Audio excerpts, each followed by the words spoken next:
Olá pessoal, tudo bom com vocês? Eu sou o professor Luciano Júnior, sou professor de História e hoje nós vamos para mais uma aula do Educa Recife para as turmas do 9º ano. Aí vocês devem estar se perguntando, mas cadê o professor Henrique? O professor Henrique, ele precisou se ausentar no dia de hoje, mas semana que vem ele está de volta, ok? Então, como a gente faz parte, né, de uma equipe, né, com professores de História aqui do Educa Recife, então a gente hoje está substituindo o professor, ok? Então, como eu já disse, eu sou o professor Luciano Júnior. Nós vamos para mais uma aula de introdução à legislação trabalhista para as turmas do 9º ano. E hoje nós contamos com a ajuda da Laisa, a intérprete de Libras. Ela está aqui no cantinho, ela aqui, ó, dá um tchauzinho aí, Laisa. Então, é isso aí.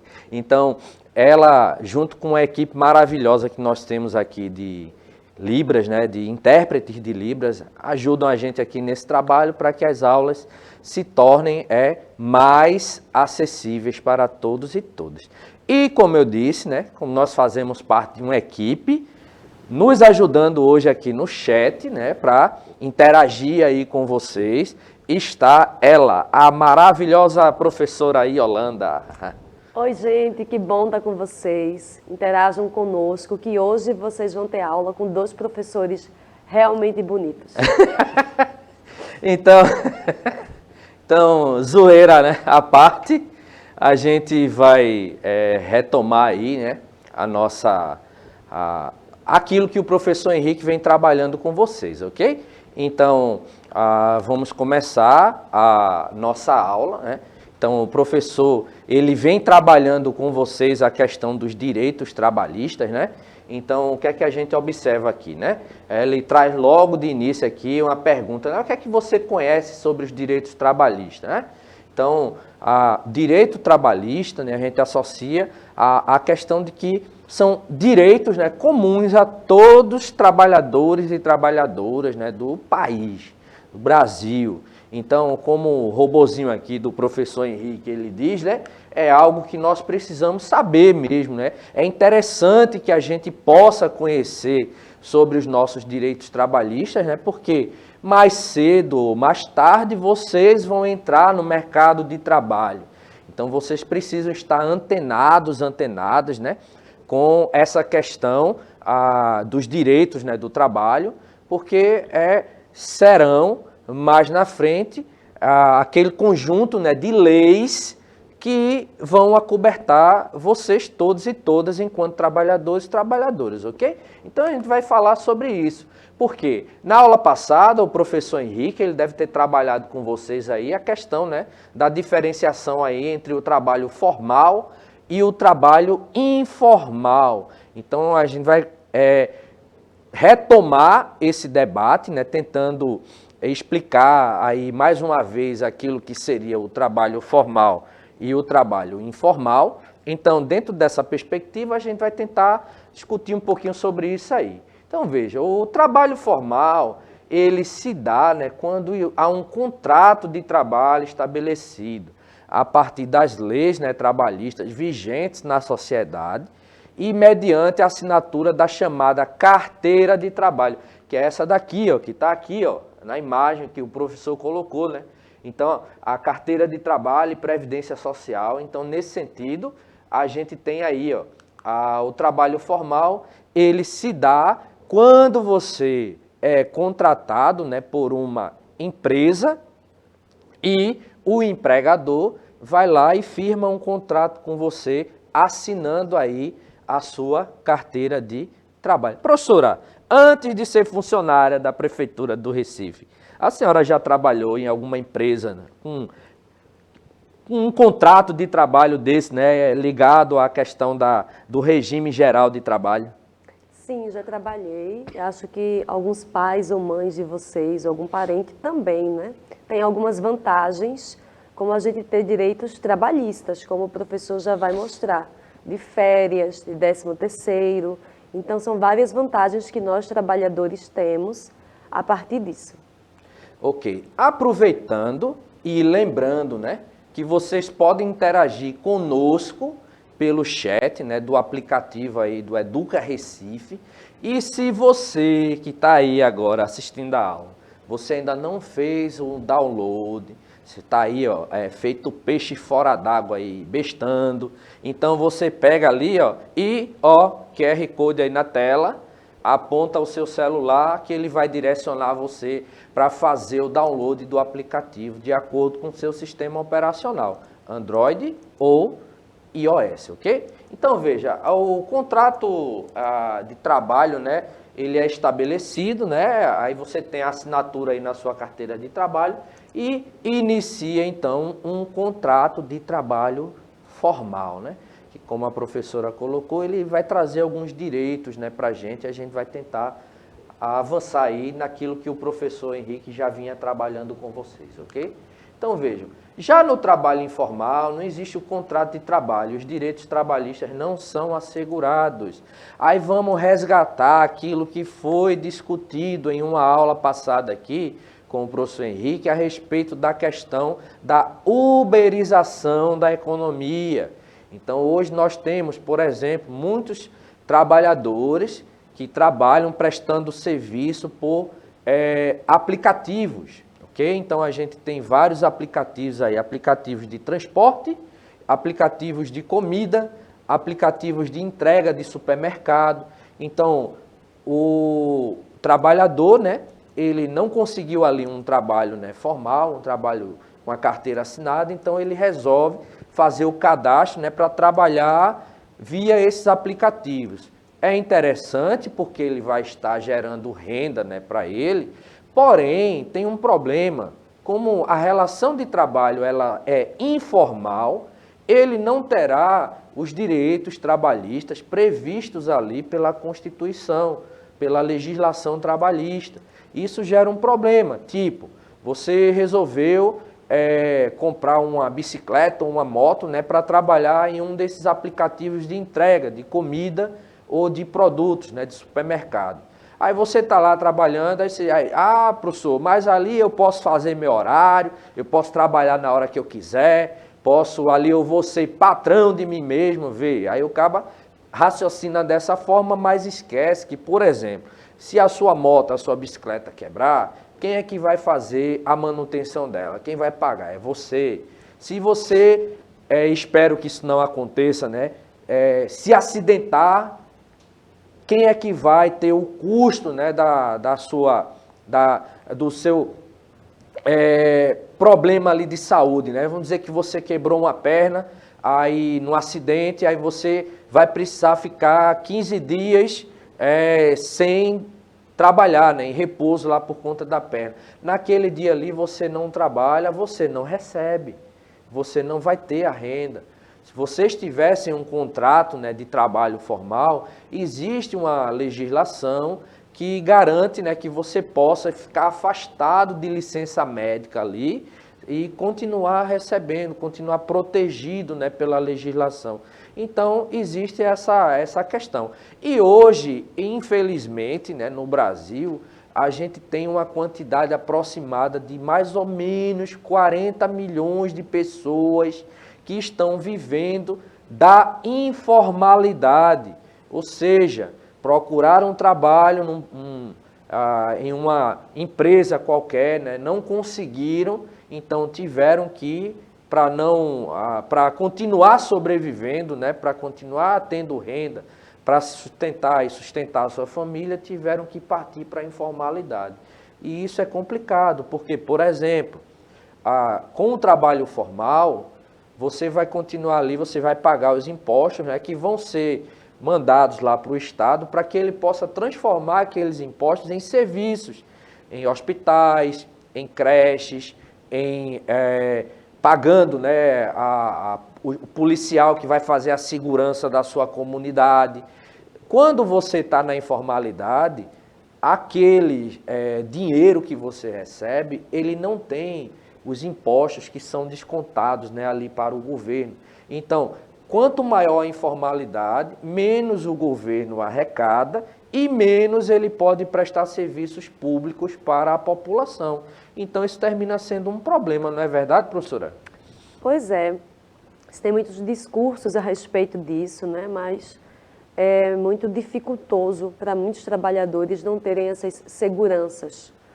E claro que tem pessoas, como o professor disse, que tem uma mente um pouco mais autônoma, que gosta de fazer o seu horário, que gosta de organizar a sua rotina, mas há vantagens também nesse tipo de trabalho, mas há inúmeras desvantagens, ainda mais em momentos de crise financeira como estamos vivendo no momento. Ok. E como é que está aí, professor, a participação no chat aí? Nós temos alunos aí, apareceu algum aluno aí no chat? Deu um problema aqui no chat. Eita, mas a gente vai tentar resolver e para que vocês possam participar. Então, veja, na aula passada, vocês estudaram aí a importância do direito trabalhista, né? E tiveram aí alguns exemplos, né, de direitos trabalhistas. Foi uma aula importante, né? Então, hoje, a gente vai estudar alguns instrumentos de proteção social presentes, né, na legislação trabalhista. Particularmente, né, o INSS e o FGTS, né? São direitos trabalhistas aí para vocês, ok? Então, vejam, a primeira coisa, né, vamos fazer aqui algumas considerações sobre o mundo do trabalho, né, na atualidade. Então, vejam, o que é que acontece? Como vocês sabem, nós estamos passando por um momento de crise. Crise causada principalmente, né, pela questão do desenvolvimento, né, da pandemia.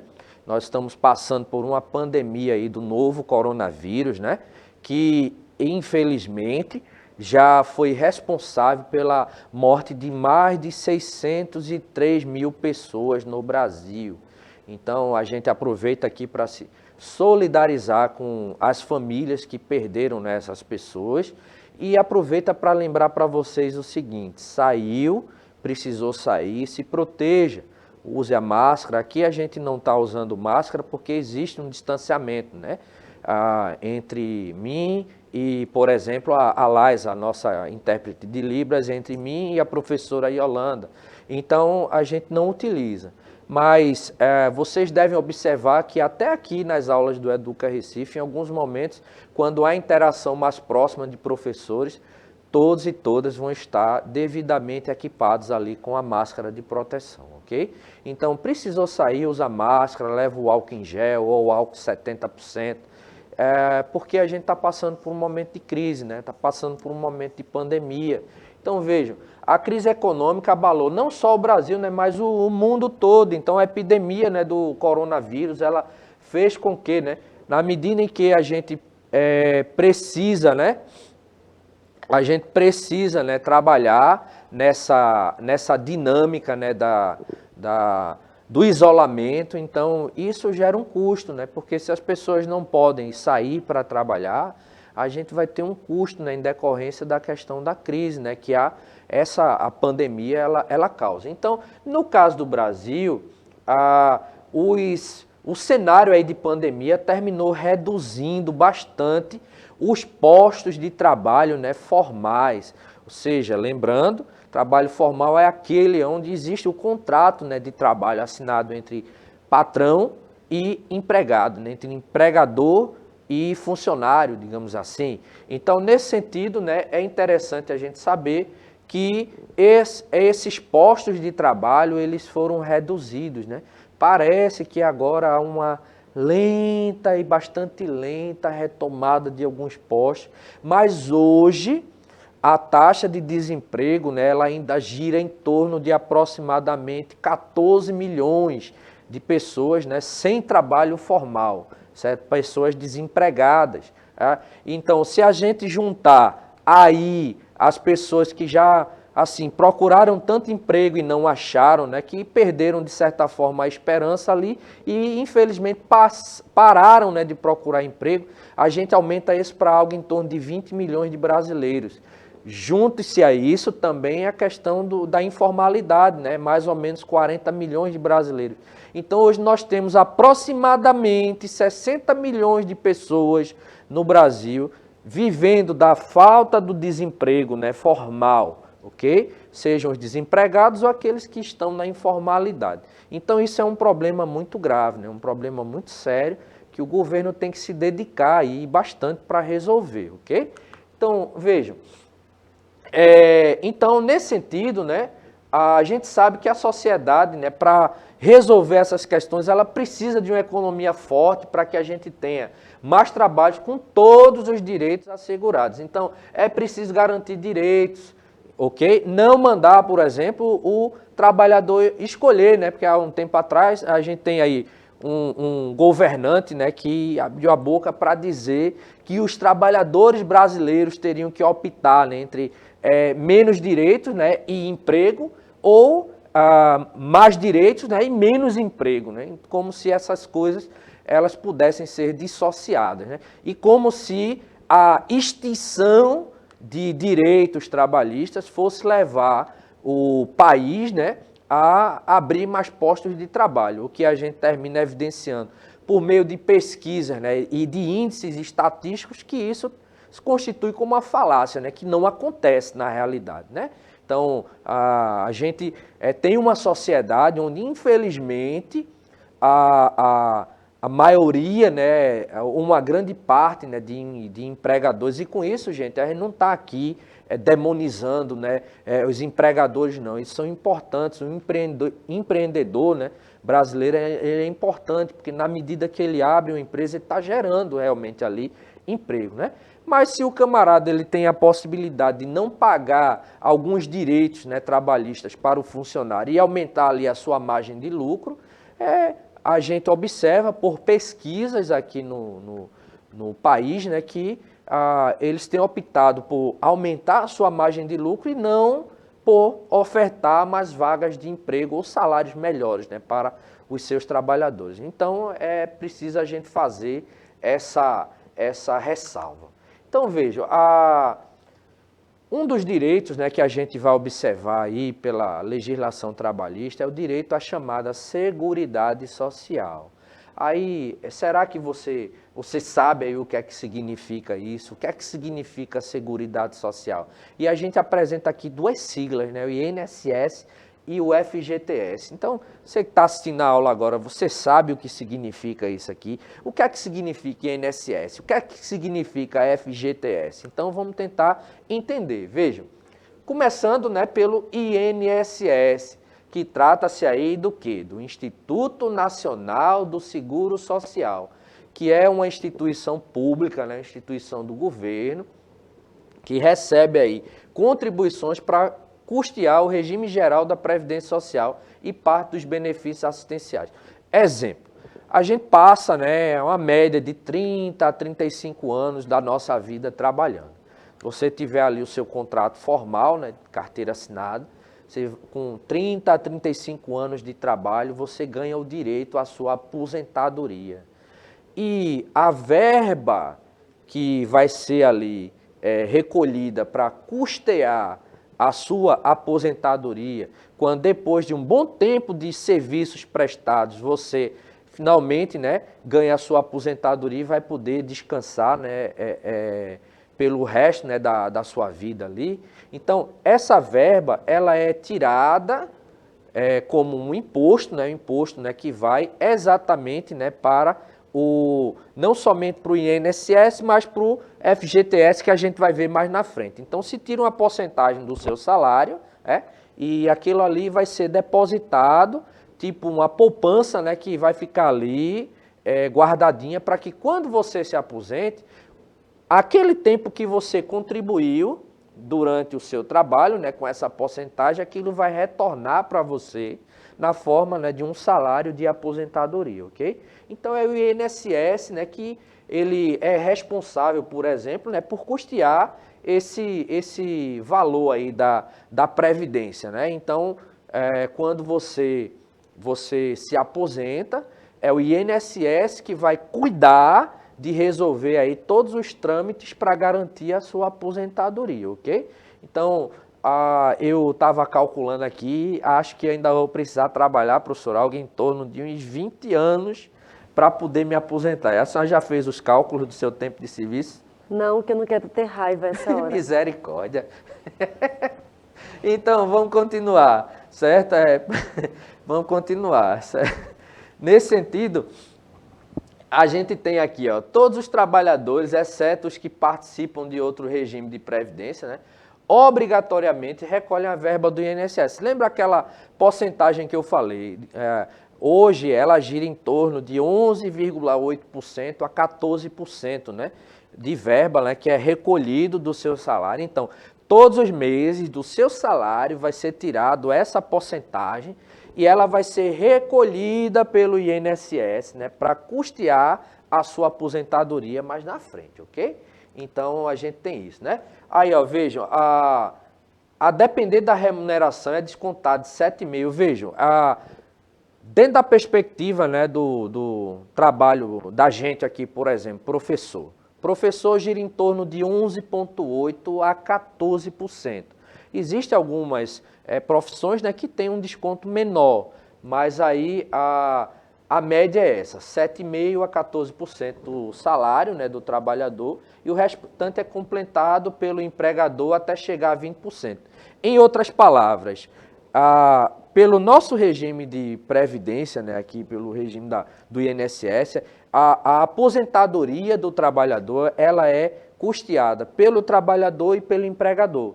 Então, o trabalhador contribui com uma porcentagem, o empregador com outra. Junta aquilo ali para tentar dar um valor aqui aproximado de 20%, que vai garantir, né, o pagamento, né, da aposentadoria quando esse trabalhador, essa trabalhadora se aposentar, ok?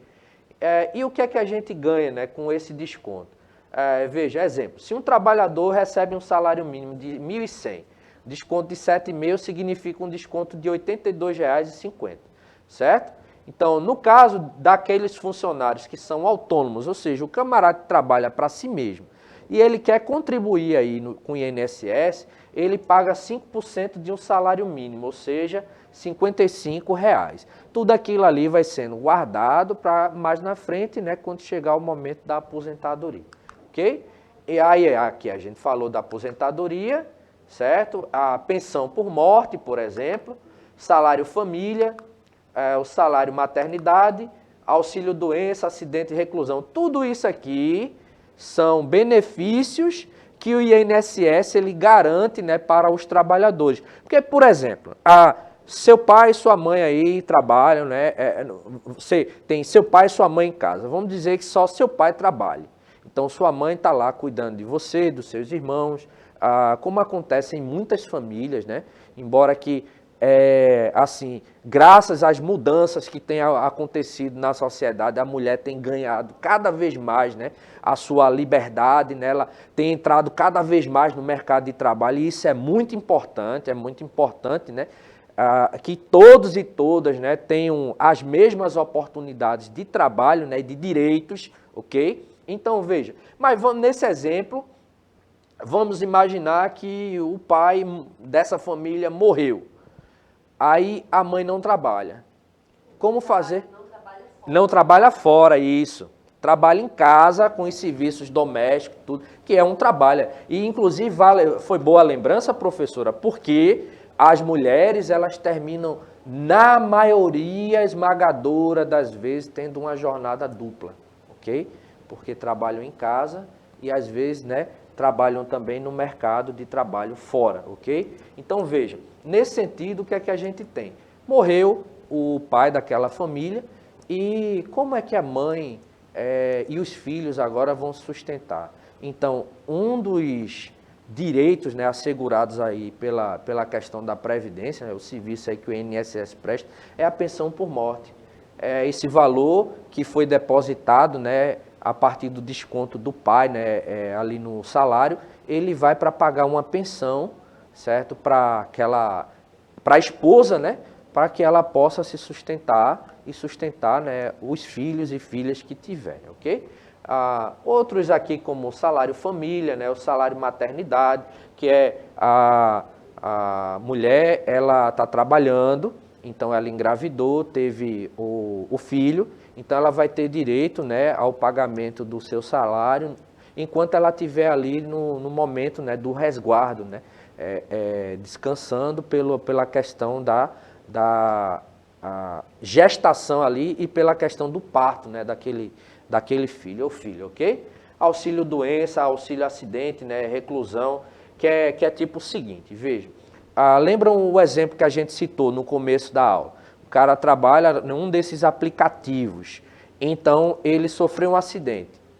Se ele fosse um funcionário, tipo um motoboy, né, de uma empresa, está lá com um contrato formal, ele se acidentou, então enquanto ele estiver em casa, ele tem direito, né, a um auxílio, né, por acidente, né? Então ele tem direito a receber uma verba aí por conta, né, do período que ele está afastado ali, enquanto está se recuperando daquela perna quebrada, ok? O FGTS, por sua vez, o Fundo de Garantia por Tempo de Serviço, foi criado com o objetivo de proteger os trabalhadores demitidos sem justa causa. O trabalhador está lá trabalhando de boa, lá tranquilo. Aí o que é que acontece? De uma hora para outra o patrão resolve demiti-lo. Então esse valor que ele está recolhendo, né, mensalmente, ele será utilizado para o pagamento de uma indenização àquele trabalhador pela demissão sem justa causa. Então, tudo isso são direitos trabalhistas, né, que os trabalhadores, as trabalhadoras possuem, ok? Então, como é que funciona? Então, existe uma conta, né, que é criada, né, para o pagamento dos salários e existe uma conta onde é recolhido o Fundo de Garantia por Tempo de Serviço. Então, o salário ele entra na conta, né, para o pagamento do salário e 8% do valor bruto do salário vai para o FGTS. Então, se o trabalhador ele for demitido sem justa causa, ele tem direito à indenização, onde ele vai sacar esse valor que está retido aqui no FGTS, mais uma multa em torno de 40%, né, em cima daquele valor, ok? Então, em que situações o trabalhador poderia retirar o Fundo de Garantia por Tempo de Serviço? Em caso de demissão sem justa causa, aí ó, que eu falei, o valor integral que está lá depositado, mais 40% de multa. E nas situações de demissão através de acordo, a retirada do FGTS, nesse caso, fica restrita a 80% do valor em conta. Então, esses são alguns casos, mas são apenas esses casos aqui.